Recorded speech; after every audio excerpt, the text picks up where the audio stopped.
Halo, jumpa lagi di channel 0 per 0 dengan Pak Git. Nah, kali ini gini ya teman-teman ya. Kemarin kita sudah bahas masalah doa dan segala macam itu lewat para pendakwah. Tapi ini ada sesuatu yang unik ya menurut Pak Git ini cakep ya.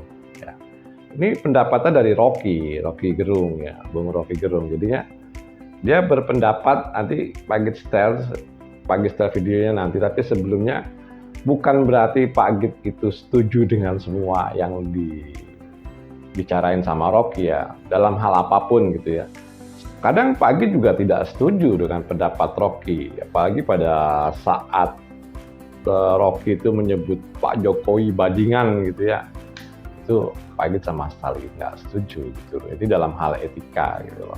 Oke lah, mengeluarkan pendapat bla bla bla, tapi kan nggak perlu mengeluarkan kata bajingan. Nah, begitu teman-teman. Jadi bukan berarti Pak Git pro Rocky, bukan. Jadi ini permasalahannya adalah permasalahan pikiran, gitu ya. Jadi Pak Git terhadap siapapun, entah itu Gus Baha, entah itu siapa, Buya Sakur yang sering Pak Git upload gitu, yang sering Pak Git jadikan bahan Buya Sakur. Buya Sakur pun Pak Git ada tempat-tempat yang tidak setuju dalam hal pemikirannya. Jadi intinya kalau kita itu berbeda pendapat, kita tetap teman. Ya.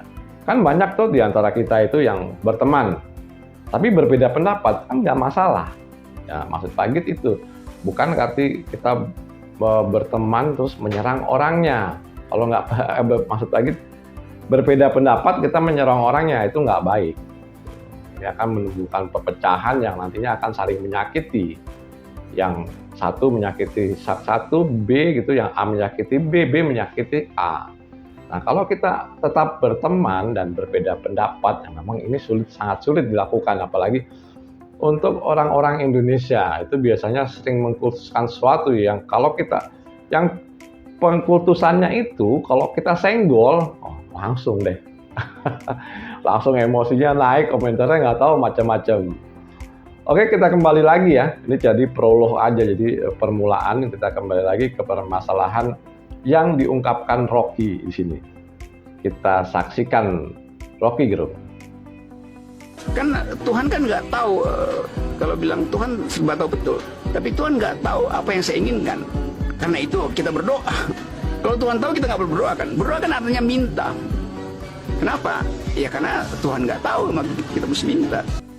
Nah, begitu teman-teman. Jadi pendapat Bung Rocky gitu, yang intinya kalau Pak Git ambil kesimpulan, pendapatnya itu kenapa kita harus mengucapkan doa? Karena Tuhan tidak tahu. Jadi kita perlu mengucapkan, ya. Jadi kita perlu mengucapkan doa supaya Tuhan tahu. Ini adalah pendapat Bung Rocky Gerung.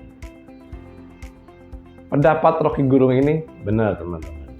Ya, artinya kalau kita berdoa, kita ucapkan tuh seakan-akan Tuhan itu nggak tahu apa yang kita doakan. Jadi dia menceritakan Tuhan ini kan maha tahu betul. Gitu kan. Artinya sebetulnya dia mau mengucapkan kalau Tuhan ini maha tahu gitu kan.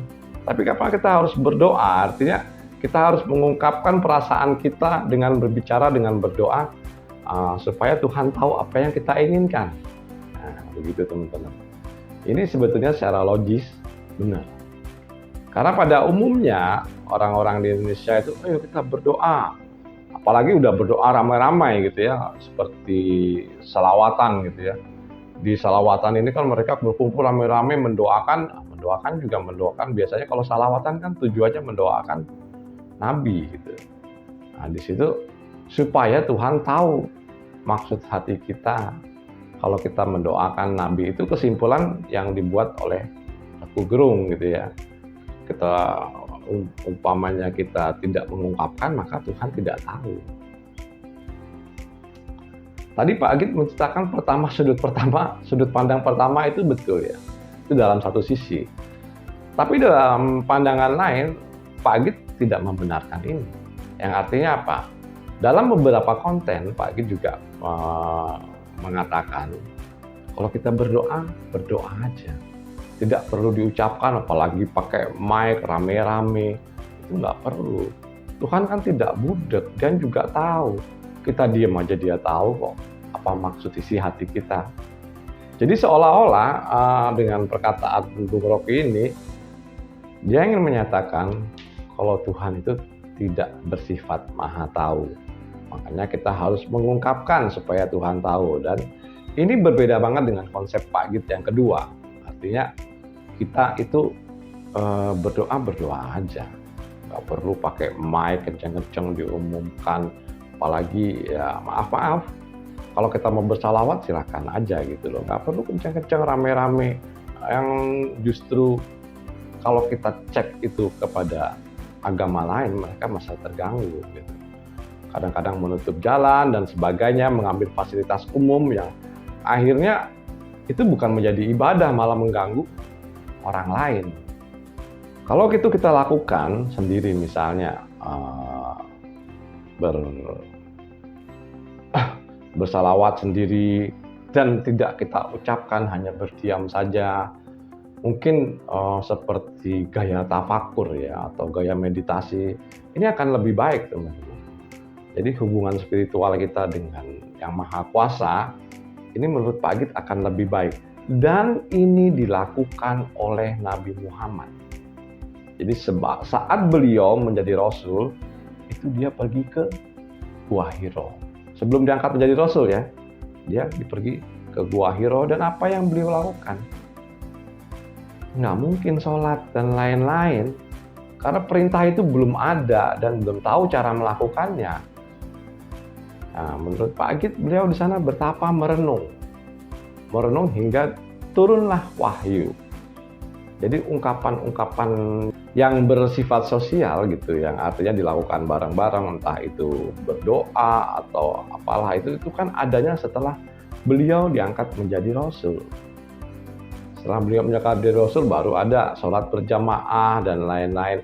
Sebetulnya menurut persepsi Pak Git ini akan yang sifatnya ritual yang diadakan rame-rame ini akan mengarah ke sana nantinya. Mengarah ke tingkat spiritual yang lebih tinggi yang dilakukan Rasul sendiri sebelum Muhammad diangkat menjadi Rasul. Baik, kita ambil kesimpulan aja teman-teman ya, karena masalahnya ini juga nggak panjang gitu ya.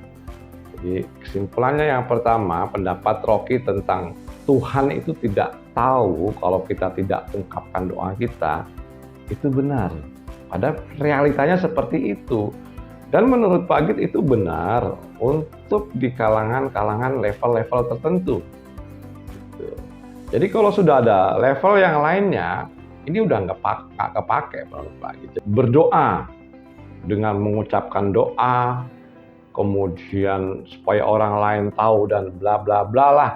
Jadi intinya kita melakukan doa itu diucapkan seperti supaya Tuhan tahu maksud kita, ini memang benar pada level tertentu.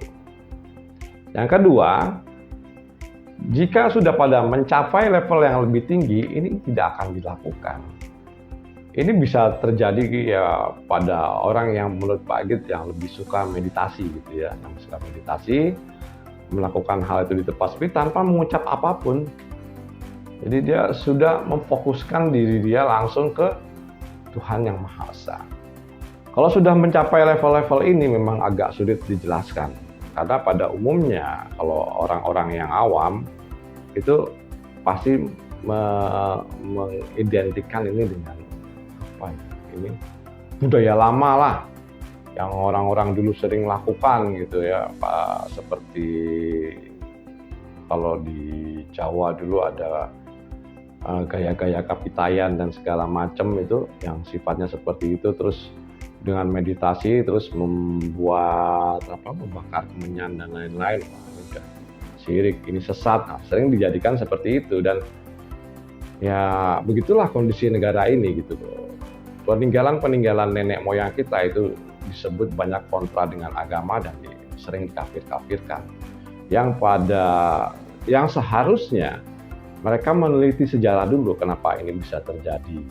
Itu datang mereka, terutama orang-orang yang dari Arab gelombang Islam keempat ini ya, seperti itu. Datang lihat budaya Indonesia yang begini, Islamnya begini, wah udah dibid'ahkan, dikafirkan, yang akhirnya kan menimbulkan polemik di antara mereka sendiri. Jadi intinya, inti yang sangat inti menurut Pak Git di sini adalah berdoalah dalam hati. Jadi ini pernah dilakukan Nabi Muhammad saat belum menjadi Rasul di Gua Hiro, saat beliau masih menjadi orang biasa dan belum diangkat menjadi Rasul.